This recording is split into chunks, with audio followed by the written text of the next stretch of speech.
Coach. How are you? Hey, Eric, how are you?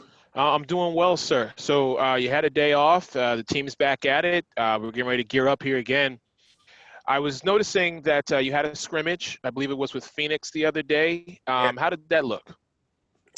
It's tough. I mean, I don't think we're where we want to be. We had a scrimmage with New York today too, and we have a scrimmage tomorrow with Connecticut. So they're not full scrimmages. We did 3 quarters with Phoenix. We did 2 quarters today with New York.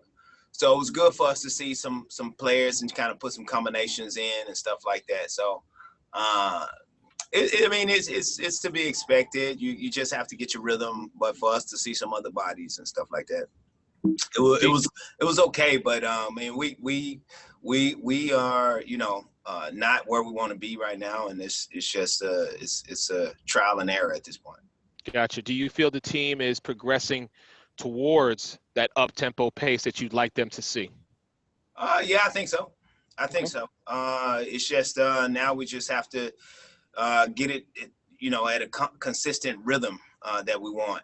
Like we can't have spells where we play 4 minutes up tempo and then we slow the ball down and the ball sticks and things of that nature. So we have to make sure that the ball moves and we move and it has to be a constant pace that we haven't gotten to right now. Thank you. Jamal Collier with the Chicago Tribune. Hey, James.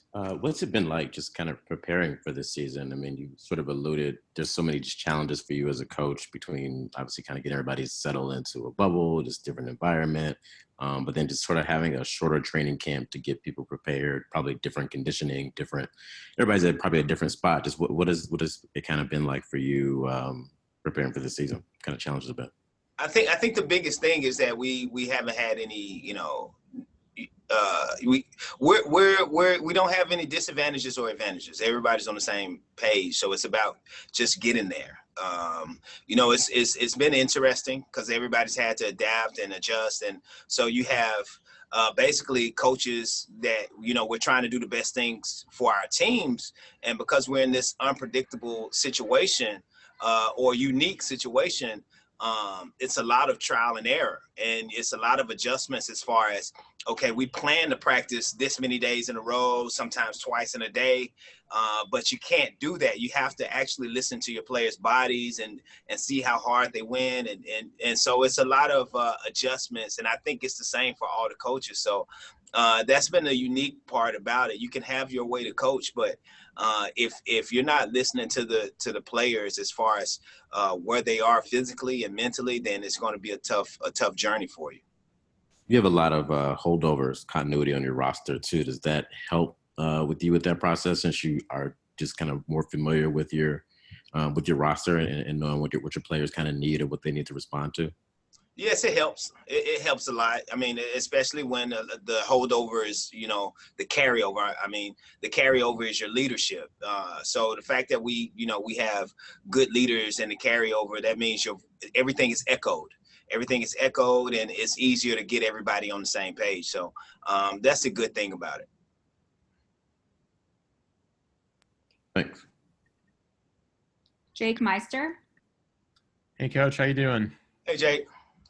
All right, so I feel like a lot of people talk about, the growth in offensive production that you guys had last year, but there was also a significant jump on the defensive side of the ball too. You guys dropped opponent points per game by nearly 7 points from 2018. So I'm curious as to what, over the course of these basic 2 weeks, you guys have been focusing on the defensive side of the ball to get better in that area. So we had some good tests this week as far as the teams that we played against. So, I mean, it was good for us to see another team and work on transition defense, work on some of our schemes and work on, just getting what we wanted to get done. As far as, not allowing straight line drives and things of that nature, and rebounding out of other teams' misses. So we're just trying to keep on getting better as far as that is concerned, and being disruptive also is something that we talked about and we've focused on this year. So hopefully we can accomplish those things. But it's Rome wasn't built in a day, not even a year. So. Yeah, for sure. Actually, along those same lines, there seems to be a common, mindset of it's a marathon, not a sprint this season. How is that going to really play into once the games pick up? And, you guys are basically playing like every other day. So, do you think you carry over that mindset when the games actually start, or it'll be, kind of more business as usual per se? No, well, I'm saying this to you guys. I don't say it to my team because I don't want them to think it's a marathon. It is a sprint. It's just we're sprinting a marathon. Yeah, I want them to always have a sense of urgency. And that's what I'm trying to put into their mindsets. Like, we have to get this done now. And so the sense of urgency is there, because if I say, hey, look, this is a marathon, then they're going to ease into it. And it's just the automatic mindset of how life takes you. But so it's a sprint. It's just a marathon, but we're running that marathon as fast as we can. Thank you. Cheryl Ray Stout. Hi, James. Hi, Cheryl. You say it's going to be pretty much the same. Everyone's going to be in the same boat right off the bat, but what's going to separate the teams? It's going to be the talent, the veterans, the conditioning, the system. What's going to separate the teams to succeed? Well, it's not going to be the coaches. I tell you that. It's always the player. This is the players. It's a players' league. I think the players being on the same page and having the continuity to, be there for each other and support each other and kind of push each other to the next level. You're always the strongest, your weakest link. And if our weakest link isn't weak, then we won't be weak, So I think the solution is on the floor with the players and off the floor with the players, and how much they have continuity within their chemistry. So that's going to be a lot of it, and them being healthy as well. Like that's going to be a big part of it too. What about keeping them engaged? You feel that you've done that throughout this camp and going into the season, that they're completely engaged at the moment? Yeah, I mean, I feel they are.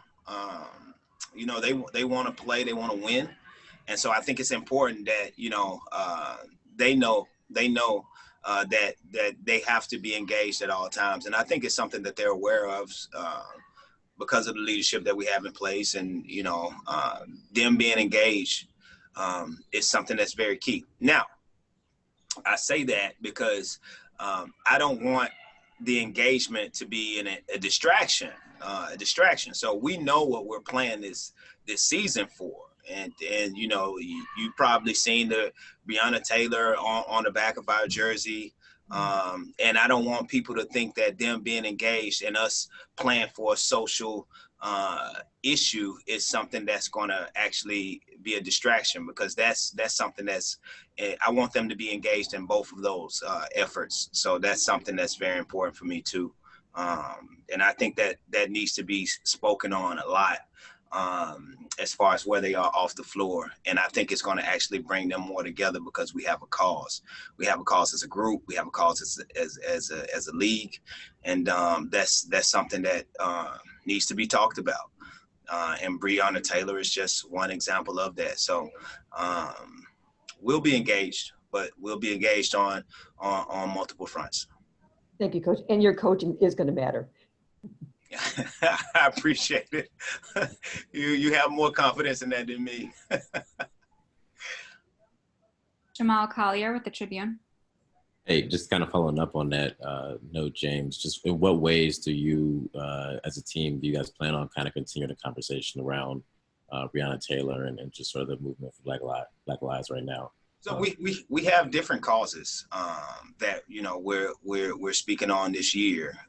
One cause that I want to that I'm kind of dedicating this summer to, and I want to continue to be a service of is actually, it's an act that's being proposed right now. It's called the Breathe Act, and what the Breathe Act it is it's going to be a big gain for equality if some of these laws pass.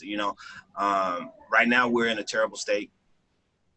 Where education is not valued, where equality is not valued at the same rate. And so when you hear people talk about you know, when you hear these big issues, they say, hey, defund the police or do this. What we're trying to do is just make America the place that it was intended to be. And that's for everybody to be equal. That's for everybody to have opportunity to be educated. That's for everybody to have an opportunity to work. And that's for the people at the highest levels to be accountable, and they have to be accountable because they're the ones that's in charge. And so that's what the Breathe Act wants to do, and that's what I'm all game for. I never want to wake up again and feel like I'm less than. And I don't think anybody should. Doesn't matter where you come from. If you're black, if you're brown, doesn't matter. Or it doesn't matter if you're LGBTQIA, or it doesn't matter. You should feel like you have the same rights as the person next to you. And that's, you know, that's what's in my mind. That's what's always something that I'm focused on. And that's something that I want to be a part of, a country that's going to be for that. And so, that's it. I can go on about this, but that's where I think our engagement has to be too, as well as playing. Thank you. Mike Berman with NBC5. James, how are you? I'm doing good. Question about this team as you get set to start the season. You know, you guys know how close you were to playing in the semis last year, and you know, so many key parts are back. How confident is this team as you get set to start the year that it, even in a shortened year, it can come together quickly and put together the type of season where you guys might be able to do something special? So confident. So I'm always like confident and skeptical at the same time. This is kind of the you know, if you were inside my head, you'll see like two smushes just fighting with each other. Because I have confidence, but at the same time, I'm always cautiously aware that it can go either way. Like we have to do things the right way for that confidence to stay. You know, we have a good team. I don't waver from that. And we can do something special, but it's all going to depend on how good and how fast we come together. So I'm working on that. The team is working on that, and we're just going to see where it takes us.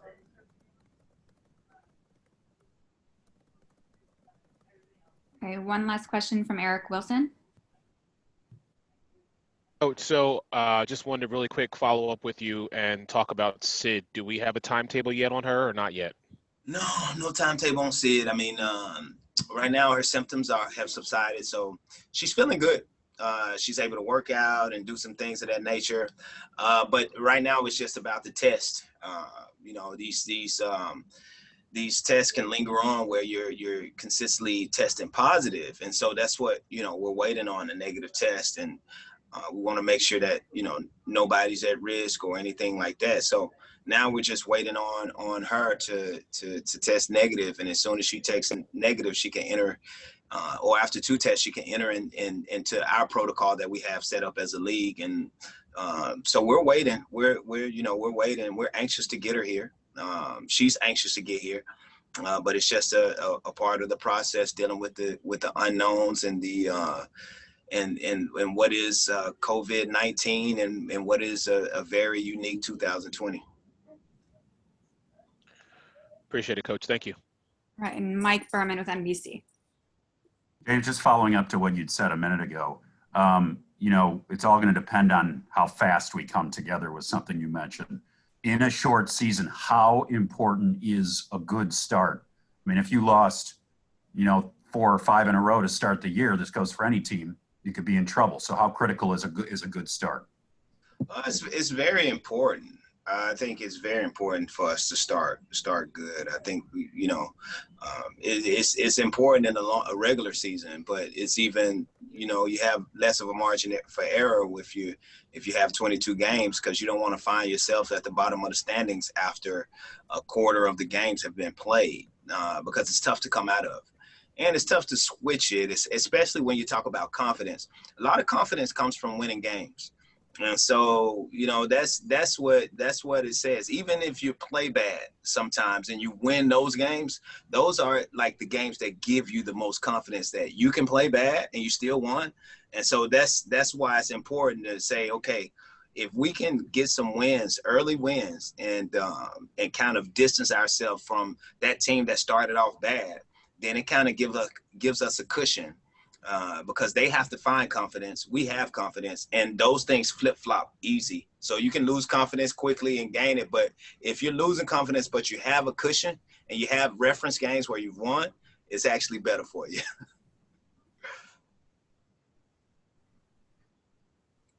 Great. Thank you so much, James. Thank you, guys. Thank you. Next, we'll have Ruthie Heber.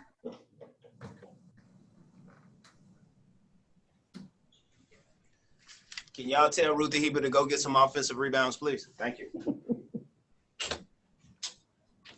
We will. Okay.